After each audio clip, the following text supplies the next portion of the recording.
What's up guys, welcome back to ReviewSpace, and today I'm going to review last night's pay-per-view of WWE Night of Champions 2012. Alright, so let's begin.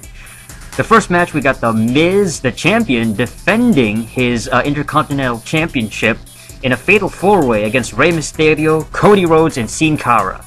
Man, honestly, there was a few guys I was rooting for. Cody Rhodes to get it back, that would have been kind of cool. Even Sin Cara for a first-time championship. The match itself was actually kind of meh. It really wasn't too outstanding. There's some athletic stuff from Sin Cara, and I think it felt like Rey Mysterio was, he disappeared halfway through the match, and all you had was Cody Rhodes and The Miz and Sin Cara, and The Miz ended up retaining the frickin' IC Championship. Well, not the outcome I was expecting for, but I guess The Miz has to maintain a level of continuity and consistency with his reign. Alright, so second match, we got Kane and Daniel Bryan in a tag match against R-Truth and Kofi Kingston for the Tag Team Championships. Well, I think most of us saw this coming. Kane and Daniel Bryan win this match, but the interesting part was how they won. It looks like Kane was about to go up the top rope and do some kind of elevated move, but instead Daniel Bryan, first he kind of grabbed Kane's leg before he could, I think one of the opponents, I think it was either Kofi or R-Truth, tried to maybe suplex him or something, or just try to attack him. But instead, Daniel Bryan grabbed Kane's leg and then he kind of punched him, he hit him, and then Kane fell and then landed on the opponent. And so he was able to pin the for the win for the tag team titles. That was kind of interesting, but the crowd was really into it. They really liked it. Alright, we also have the third match. We got Antonio Cesaro against Zack Ryder for the United States Championship. Woo woo woo. You didn't know it. Actually, this one wasn't really a particularly interesting match either. I mean, yeah, you had Zack Ryder, but then you have Antonio Cesaro defending and defeating Zack Ryder for this particular championship. The only thing that kind of struck my mind was Oksana. You know, she was kind of this very... I just noticed her for like the first time and really got to like, wow, look at this girl. Like, she really has become this valet, this really kind of, I don't want to say intimidating, but she's got this ruthlessness. You know, I kind of like that mean streak about her. You know, she seems kind of devious. And I like that. She's a heel, you know. Yeah, Antonio Cesaro, man. He retained the US Championship. Alright, the fourth match, we got Randy Orton against Dolph Ziggler. Yes, in a singles match. This was very basic. Not a lot of... there's no championships involved. But I guess because Ziggler is a Money in the Bank briefcase holder, it's almost a title. But of course, Randy Orton defeats him. Man, I really wish that Ziggler would have gotten his chance to you know, a pay-per-view moment for him if he had won this. But no, he actually couldn't beat Randy Orton, unfortunately. At least he got a good match out of it. I like the finish, the counter, and then the RKO. Alright, fifth match, we got a Divas. It's Eve Torres against Layla for the Divas Championship. And I guess Caitlyn was supposed to be the one who faced Layla, but somehow somebody attacked her, and she couldn't make out the person. I guess they were cloaked or hidden or something. And so Eve was like, okay, trying to find a replacement. Turns out it was her. In a very devious way, too. Very, rather heelish tactic. She actually was very heelish in this match. She was very kind of doing heelish things and not very sportsmanlike. Eve Torres wins the Divas Championship and is the new Divas title holder. Yeah, it's alright, I guess. You know, Layla's been champion for a while, so I guess it's time that Eve got her title back.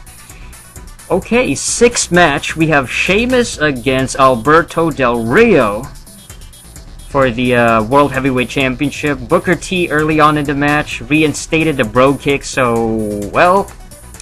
You know, what was the point of taking it out?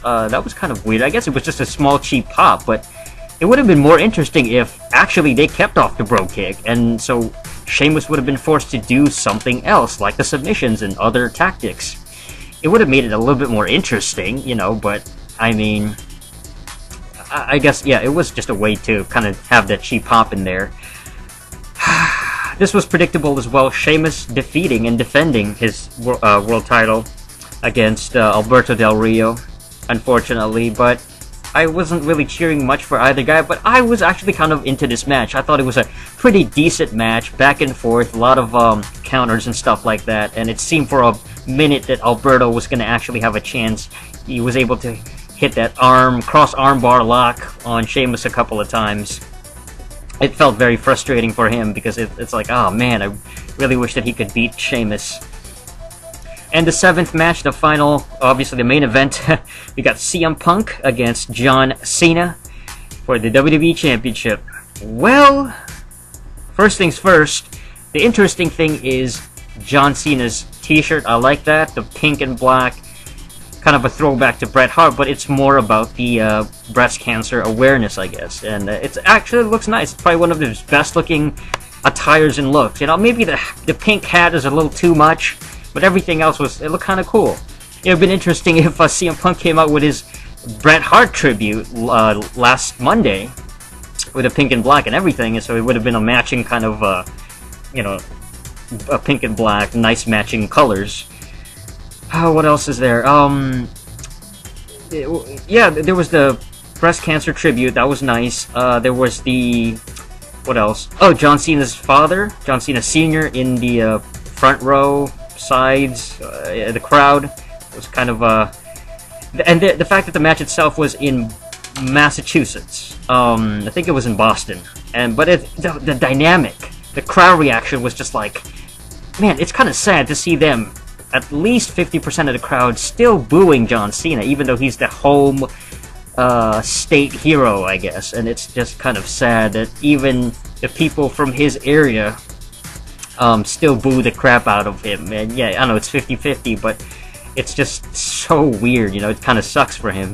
Everybody else, like CM Punk and The Rock and everybody else who's like a hometown hero pretty much gets cheered, unless they're a complete heel, you know, villain that insults that hometown.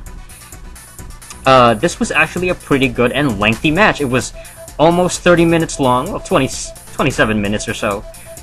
Pretty darn good match. It was back and forth, a lot of counters, a lot of different things being tried. Even Cena going for a freaking suicide dive.